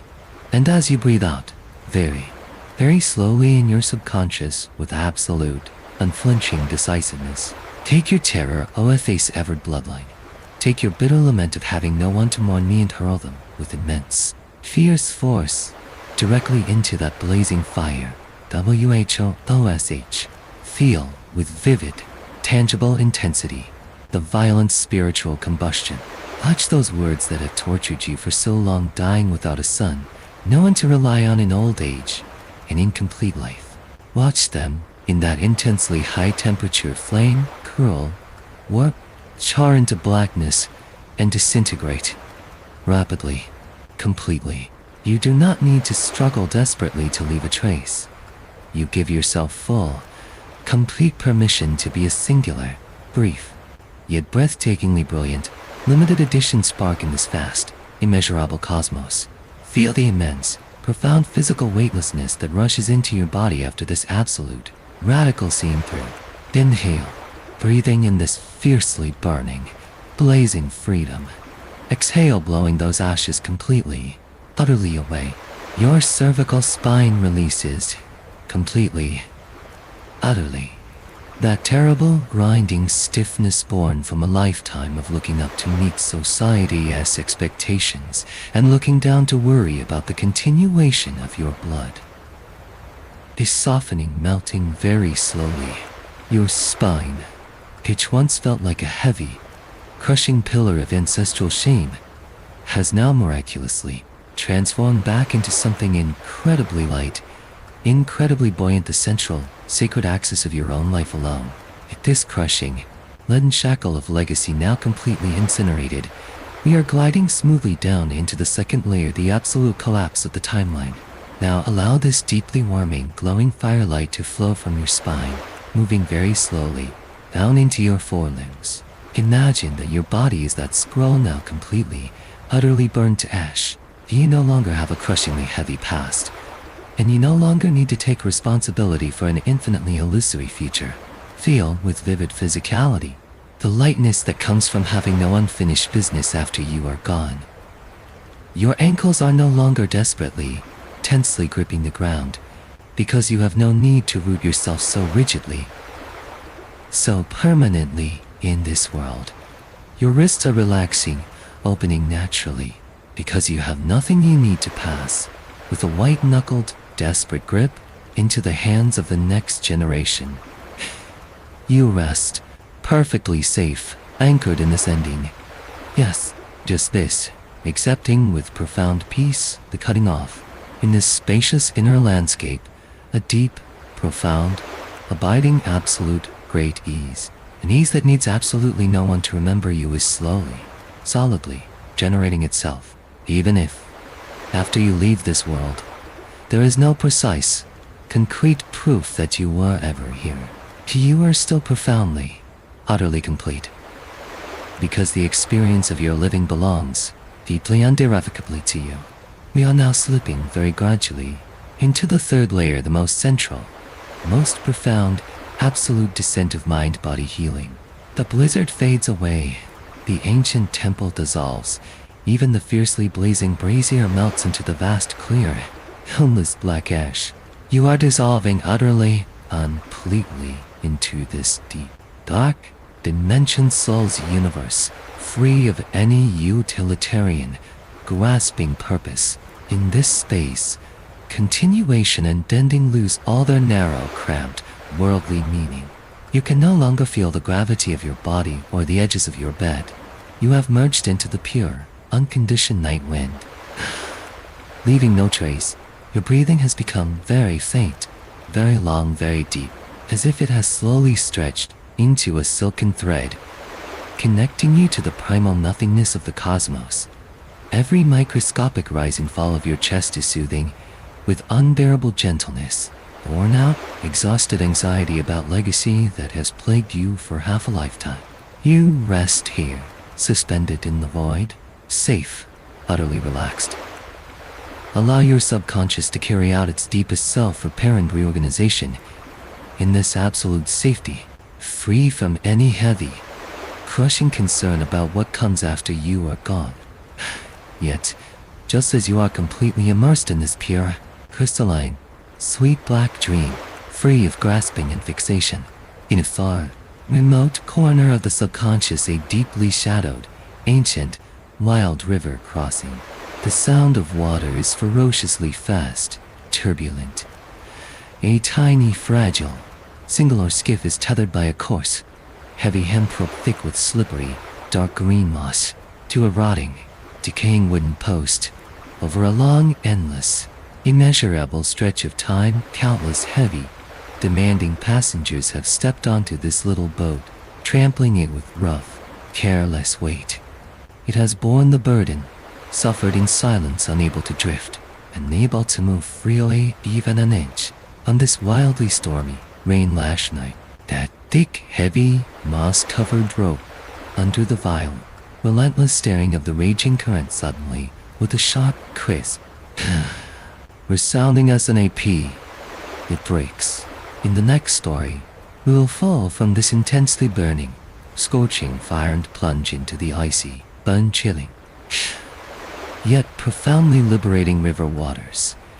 We will see how this tiny, abandoned skiff, having so suddenly, so unexpectedly, lost the heavy, thick cable of bloodline attachment miraculously, in a state of weightlessness freed from the crushing burden of heavy passengers, drifts with the current. And in this drifting, it will be shaken to its very core as it witnesses, for the very first time in its long, toiling existence, the vast, breathtaking, impossibly starry sky above in the infinite, open, boundless ocean ahead. But, for now, this warm, ashen sanctuary, free of legacy anxiety, belongs only to you. No crushing weight of continuing the line, no terror of having no one to tend your grave, no grasping fixation on leaving a mark. Inhale deeply, breathing in this ultimate, radical freedom, and exhale long and slow. I give myself permission to leave no trace.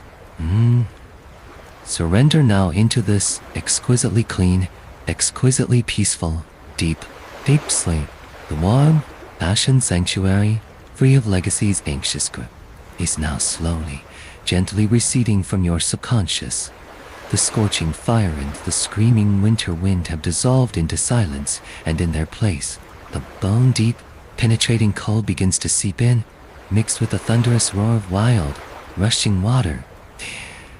Now, allow your hearing and your sense of touch to follow a subtle, pulling sensation in your subconscious, a downward, hoary gravity.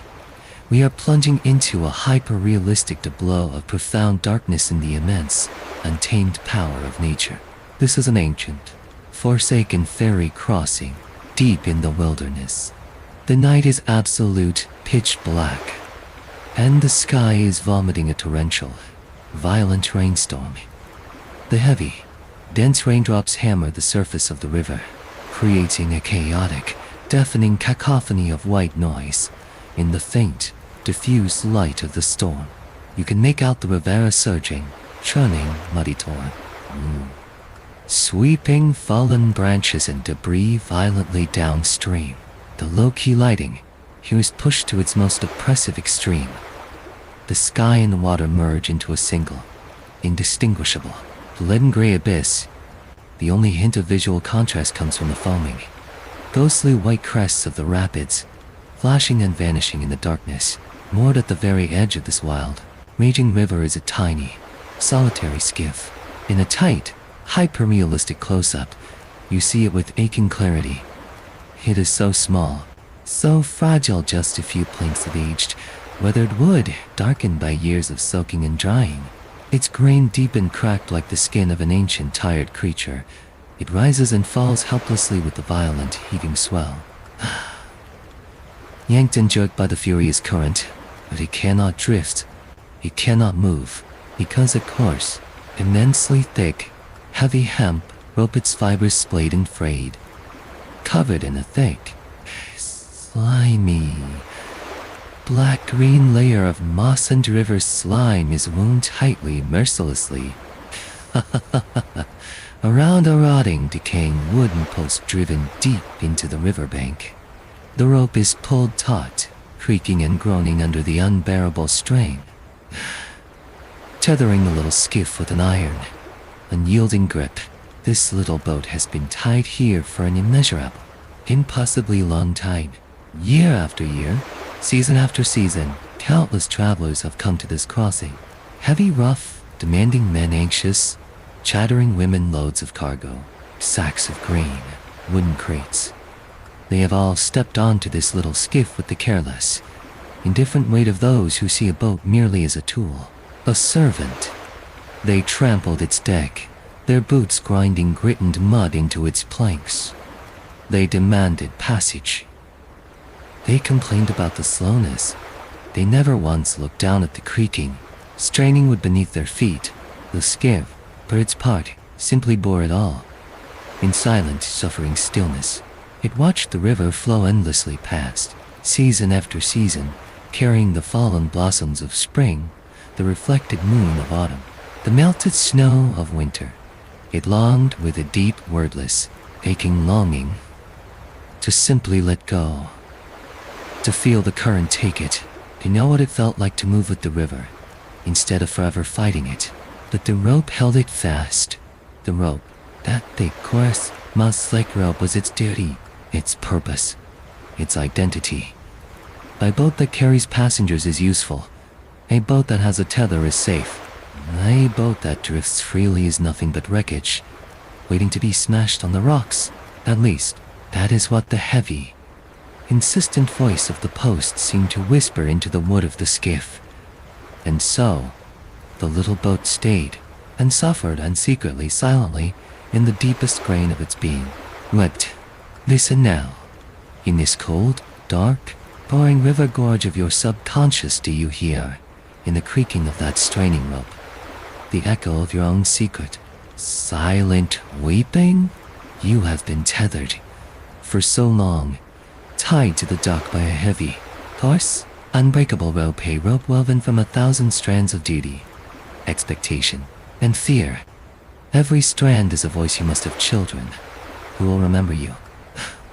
Your life has no weight without descendants. You are adrift. You are useless.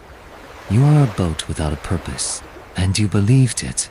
You believed that being a ferry boat for a new generation was your sole sacred duty. You accepted the heavy, tireless feet of obligation rampling your deck. You accepted the groaning, the creaking, the feeling of being forever tied down. You thought this was safety. You thought this was meaning. You thought this was the only way to keep from being smashed to pieces on the rocks of a cold, uncaring world. But all the while, the river has been calling to you. The river vast, dark, infinite, alive.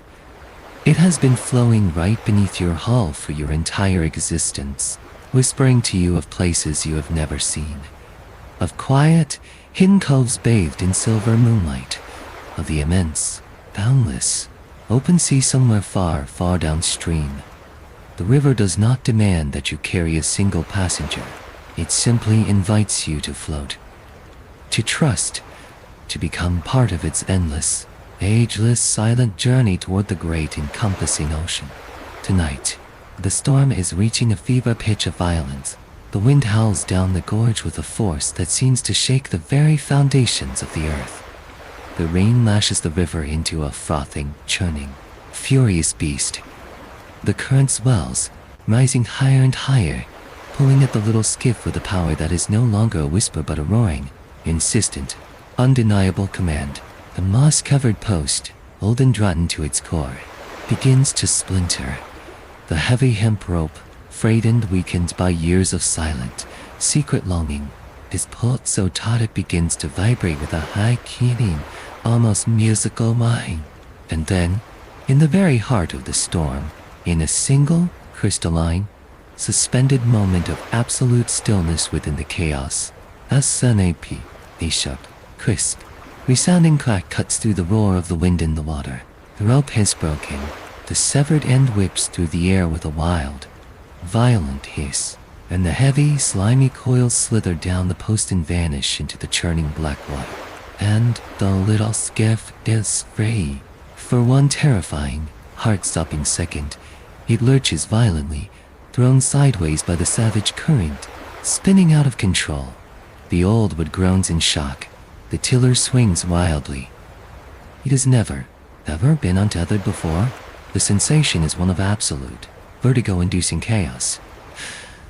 It feels like falling. It feels like dying. It feels like being utterly, completely, terrifyingly lost. But then something shifts. As the little boat is swept downstream, carried effortlessly by the immense, irresistible power of the river, it begins to steady. The wild, chaotic spinning slows, and the skiff finds its natural orientation. It's about pointing downstream, riding with the current rather than fighting against it. And in that moment a miracle unfolds, because it is no longer struggling, because it is no longer straining against the rope, creaking and groaning in protest. A profound, deep, and broken silence descends. And in that silence, the little skiff, for the very first time in its long, weary existence, looks up. The storm clouds just here have broken apart. The rain has softened to a misty, gentle veil. And the sky above... Oh, the sky. It is a revelation. A vast, breathtaking, impossibly deep velvet dome, scattered with the glory of stars so brilliant, so sharp, so intensely clear, they seem to sing a silent, shimmering music. The Milky Way spills across the heavens like a river of frozen, diamond bright light. The little skiff has never seen the stars. It was always too busy staring at the heavy, rotting post. It was always too consumed with the weight of its passengers, the strain of its rope. The entire infinite universe was right above it, every single night, and it never once looked up. And the river it had always feared is no longer a threat. It is a guide, a great, living, breathing pathway, carrying it with a gentle, immense power. The current no longer feels like chaos. It feels like a long, slow, deep exhale. The boat realizes, with a quiet, profound wonder, that it was made for this. Its flat bottom, its curved bow, every inch of its humble, weathered body was designed not for being tied to a rotting post, but for this, for drifting, for gliding, for moving with the great, mysterious flow of life. And ahead, where the river widens and the banks fall away, the first faint, pearlescent hint of dawn is beginning to stain the horizon. Ah, cool, silvery light that stretches out, vast and limitless, until it merges with the dark water. The ocean, the little skiff can smell it now, that sharp, clean, briny tang on the wind, an openness that has no far shore, a depth that has no bottom, a freedom that has no tether. The river is carrying it gently, inevitably, toward the great encompassing sea where all rivers end, and all boats are finally, completely home. Now, here in this cold, roaring, yet profoundly liberating river gorge of your subconscious, look inward. Feel with vivid, breathtaking clarity the snapping of your own rope. That heavy, coarse, painful tether, the rope you called bloodline obligation, the rope you called the duty to leave descendants, the rope you called the fear of being a useless, drifting wreck. Has it not just snapped? Has it not just been torn away by the immense, irresistible current of your own deepest, most authentic life force? You were never meant to be tied to that rotting post. You were never meant to spend your entire existence straining against duty, groaning under the weight of expectation, staring down at the mud and the moss, never looking up at the sky. You were not built to be a permanent, stationary ferry, endlessly shuttling a new generation across a river you yourself never got to follow. You are built to float, to drift, to ride the great, mysterious current of life all the way to the infinite, open sea. And just look up now. In the silence, the sudden, shocking freedom from the strain, can you see them? The stars, the vast, impossible, breathtaking, infinite stars. They have been there all along, waiting for you to stop staring at the post, waiting for you to stop listening to the creak of the straining rope, waiting for you to simply let go and look up. The terror of being adrift is melting into a quiet, profound You are not a wreck. You are not lost. You are being carried. The same current that seemed so terrifying, so chaotic, is now holding you with a gentle, infallible wisdom. It knows the way to the ocean. It has always known. Hands that once gripped the tiller with white-knuckled, desperate control are now resting, open and relaxed, on your lap. You no longer need to steer. You no longer need to fight. You are gliding, smoothly, silently, inexorably toward the vast, encompassing, salty, open sea. We are slipping now into the deepest, most profound layer of this descent. The little skiff has dissolved into the current. The river has dissolved into the ocean. The ocean has dissolved into the great, luminous, third mist. There is no tether. There is no post. There is no passenger to carry. There is only this vast silent, gliding openness. This ultimate, absolute, unshakable freedom. You are no longer a childless vessel. You are no longer an unmoored failure. You are the river itself. You are the current. You are the great, open, star-reflecting sea. Let your breathing become the slow, rhythmic, swelling pulse of the tide. Inhale, drawing in the cool, salty, infinite freedom. Exhale, releasing, completely and utterly, the very last fading memory of the rope. There is nothing left to bind you. There is nothing left to carry. You are simply moving, effortlessly, peacefully, beautifully moving, toward a dawn that has no horizon, toward a home that has no walls, toward a rest that has no end. Inhale the vastness. Exhale the peace. Drift now. Just drift. Toward the open sea, toward the infinite stars, toward the quiet waiting dawn. Surrender now into this deep, silent, gliding, boundless, oceanic sleep. The deep, silent, gliding, oceanic sleep is now slowly, gently ebbing from your subconscious. The little skiff, the snapping rope, the vast river, the infinite sea, all of it has dissolved into a soft, velvety darkness, leaving only a profound, unshakable stillness in its wake. You are deeply safe now, freer than you have ever been. There is no tether. There is no weight. There is only a vast, open, luminous emptiness, cradling you with infinite tenderness. And now, allow your awareness to follow a subtle shift in the quality of the darkness itself, a deepening, a thickening, as if the night is gathering itself into a more concentrated, more potent form of silence. We are not moving to a new place. We are simply sinking deeper into the space you have already arrived in, space of absolute rest, the space of no more stories. This is the final, most sacred layer of our descent tonight. Here, in this innermost sanctuary of your subconscious, there are no more parables to offer you. The merchant and his golden cage have dissolved into the light. The old gardener and his rotting orchid have returned to the earth. Master Hakuin's quiet, unshakable question has faded into the silence. The empty room full of moonlight, the warm way station in the storm, the burning scroll, the little skiff gliding toward the open sea, all of them have done their work.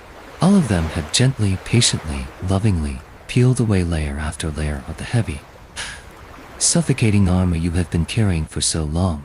And now there is nothing left to remove. There is only you, resting in your own essential, radiant, unadorned being. Feel this now.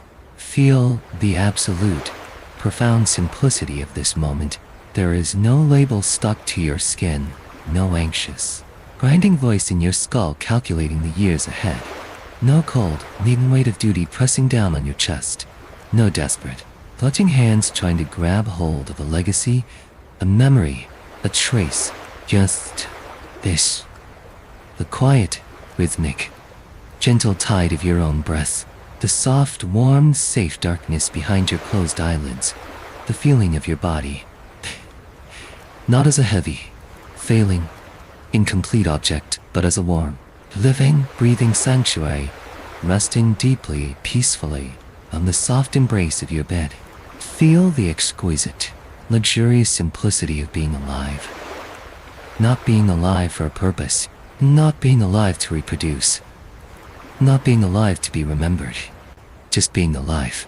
The simple, miraculous, utterly sufficient fact of existence. The cool air touching your upper lip as you breathe in. The soft, barely perceptible sigh as you breathe out. The faint, distant hum of the world outside your window, the city breathing its own slow, sleeping breath. Yes, is it? This is what you have been searching for. This peace, this stillness, this absolute, unconditional, unearned okayness. You spent so many years believing that peace was on the other side of a checkpoint, When I have a child, I will be at peace. When I have secured my old age, I will be at peace. When society stops judging me, I will be at peace. You ran, and you struggled, and you pushed, and you agonized trying to reach a destination that kept receding mirage-like into the distance. But the destination was never out there. The destination was always right here, buried under the noise, waiting with infinite patience for you to simply stop running and sink into the present moment. And now you have arrived. There is nothing more you need to do. There is no one you need to become. There is no missing piece you need to desperately search for and jam into the puzzle of your life. The puzzle is already complete. It was always complete. You just couldn't see it through the frantic, swirling fog of fear and obligation. Let that truth settle into you now, like a warm, slow, golden honey pouring into every cell of your body. You are whole. You are complete. You are enough. Not because of what you have achieved, not because of who you have raised, not because of what you will leave behind. You are whole simply because you are a singular, unique, unrepeatable expression of life itself. A note of music in the great infinite symphony of existence. The symphony does not need you to be a long, complex, multi-engineral aria.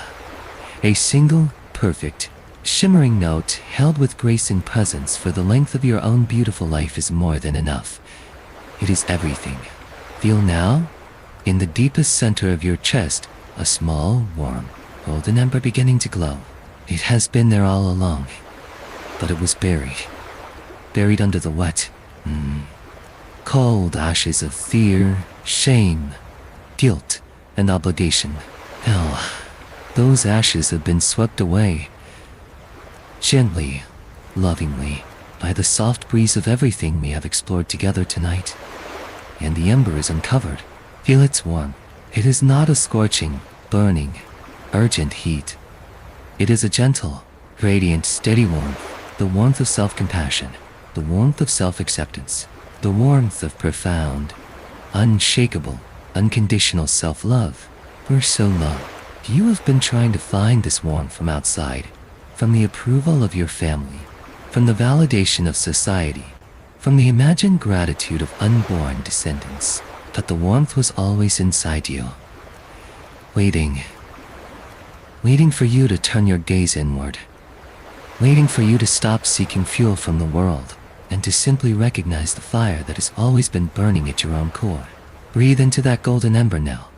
With each slow, deep, gentle inhale, imagine you are breathing a soft, nourishing oxygen directly onto it, and with each exhale, watch it glow a little brighter, a little warmer, spreading its golden radiance outward from your chest, into your shoulders, down your arms, into your belly, down your legs, filling your entire body with a soft, luminous, honey gold light. This is your own light. This is your own love. This is your own life force. It does not depend on anyone else. It does not require a child to inherit it. It does not need to be passed on to be real. It is yours, completely, utterly, eternally yours. And from this place of deep, glowing, golden wholeness, you can rest now. Truly rest. The rest you have been longing for. The rest that does not need to guard against an uncertain future. The rest that does not need to replay the regrets of the past. The rest that is simply here, present, complete, at peace. Your breathing is slow, deep, and rhythmic now, moving like the gentle, eternal tide of a calm moonlit sea.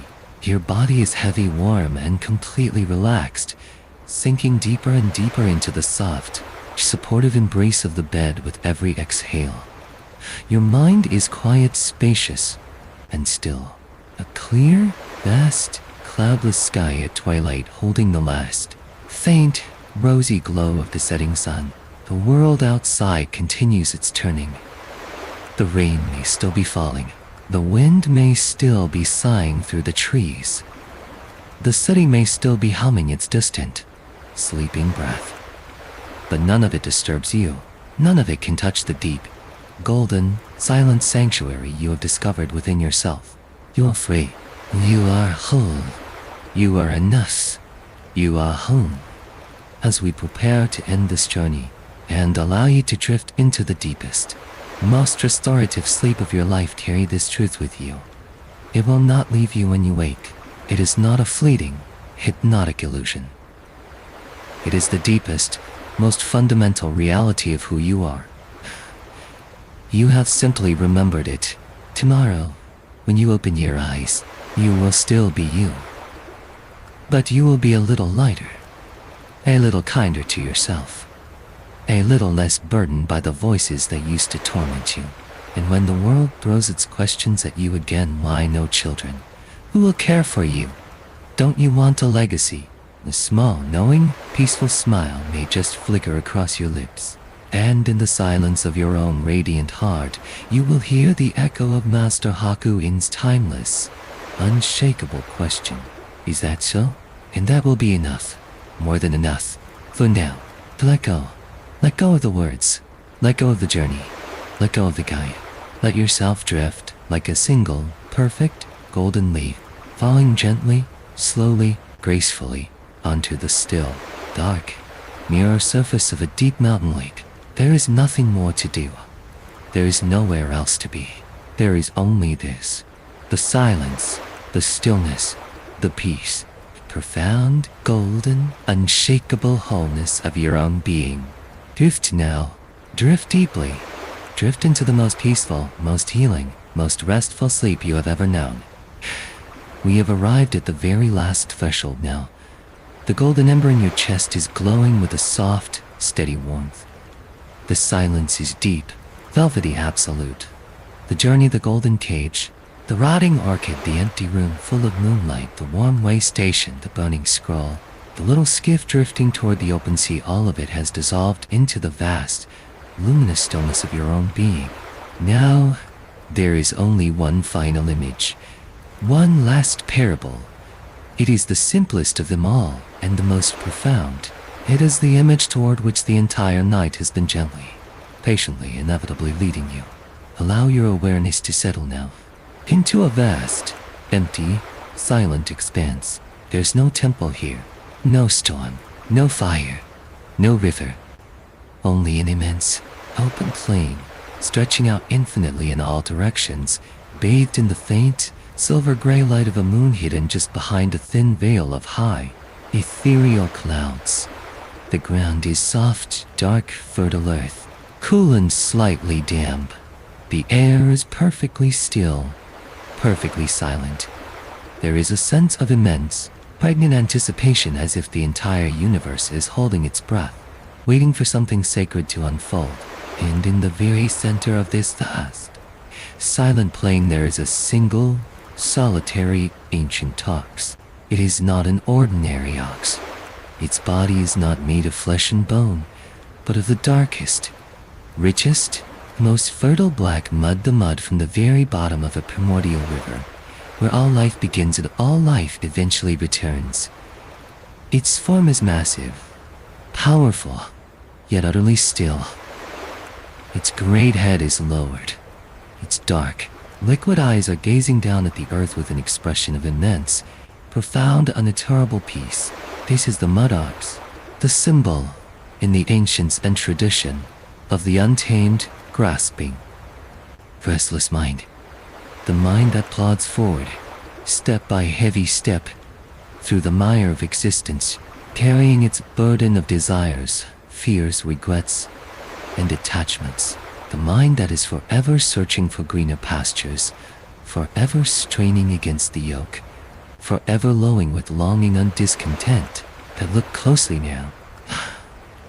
Watch with the eyes of your deepest, most silent awareness.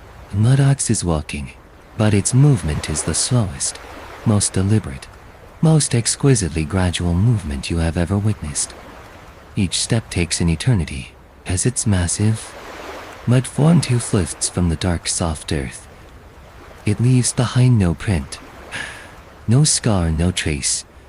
And as it moves forward with that unbearable, aching slowness, it is walking directly, inexorably, into a vast, black, near, still body of water that has appeared on the horizon. The ocean, the great, dark, silent, infinite ocean. Mudox does not hesitate. It does not pause at the water's edge. It does not low with fear or resistance. Step by impossibly slow, immeasurably patient step, it enters the water, and as it enters it begins to dissolve. Watch this now, in the profound, silent stillness of your own heart. Watch the mud that forms its massive, powerful legs begin to soften, loosen, to melt back into the dark water. The mud that formed its broad, burdened back, the mud that formed its thick, powerful neck, forever straining against invisible yokes. The mud that formed its great, lowered head, forever searching the ground for something it could never quite find. All of it dissolving, softening, returning. There is no struggle. There is no fear. There is no loss. There is only a gentle, endless, inevitable dissolving. The Mudox, which seemed so solid, so real, so permanent, is revealing itself to be nothing more than a temporary gathering of earth and water, a fleeting shape, a brief, beautiful dream form, returning now peacefully, gratefully to its source. The last part of the Mudox to dissolve is its eyes. Those deep, dark, liquid eyes, which held so much longing, so much weariness, so much silent, patient suffering. They gaze out at the vast, dark ocean for one last, long, timeless moment, and in them there is no regret, no sadness. There is only a profound, luminous, unutterable peace, a recognition, a homecoming, and then those eyes too soften and dissolve and melt into the great dark silent infinite sea. There is nothing left now. No ox, no mud, no trace, no traveler, no journey, only the vast, still, dark, mirror surface of the ocean, reflecting the faint, silver light of the hidden moon. Only the silence, only the peace, only the absolute, unbroken, luminous wholeness of emptiness. This, beloved, is you. This is what remains when everything else is stripped away, when the labels are peeled off, and the cages are opened, when the scrolls are burned, when the ropes are snapped, when all the heavy, mud-formed burdens of identity, obligation, fear, and longing are allowed to simply dissolve back into the vast, dark, silent ocean of your own deepest nature. You are not the Mudox. You never were. You are the ocean. You are the vast, still, silent, infinite, luminous awareness in which the Mudox of your temporary self appears, and struggles, and longs, and suffers, and eventually, peacefully, inevitably dissolves. And that ocean is not empty. It is full, full to overflowing with a peace that passes all understanding, full of a love that has no object and no opposite, full of a silence that is not the absence of sound, but the presence of something so vast, so complete, so utterly sufficient, that nothing else is needed. Nothing else has ever been needed. This is your true home. This is where you have always been. Even when you believed you were a lonely, struggling, burdened creature plodding through the mire, this ocean was always beneath you, holding you, carrying you, waiting for you to simply stop and sink and remember. And now you have remembered. You are the ocean. You are the silence. You are the peace. You are so. Now, let this final, deepest, most sacred truth settle into every cell of your being. Let it wrap around you like a warm, infinite blanket. Let it carry you, like the gentle, eternal tide, into the deepest, most restful sleep you have ever known. There is nothing more to do. There is nothing more to be. There is nothing more to dissolve. There is only this, the vast, still, silent, luminous, loving ocean, and you, resting perfectly, peacefully, completely, at home. Inhale the silence, exhale Peace. Drift now. Drift deeply. Drift into the ocean. Drift into the silence. Drift into the vast, luminous, loving emptiness that is your truest, deepest, most eternal self. Surrender now into this deep, silent, oceanic, infinite, peaceful, healing sleep.